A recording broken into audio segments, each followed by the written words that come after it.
lamang Ama, wala nang iba pa akong hinihiling. Aking hinihintay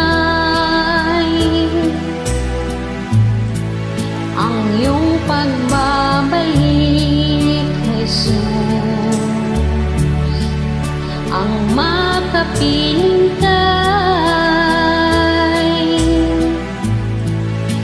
kagalakang lubos. Ang tanging alay ko sa'yo, aking Ama, ay buong buhay ko, puso't kaluluwa.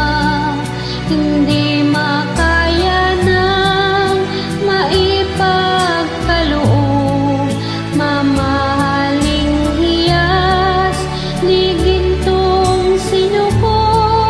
Ang tanging dalangin, O Diyos, ay tanggapin.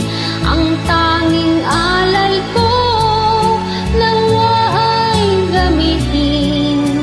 Ito lamang Ama, wala nang iba pa akong hinihiling.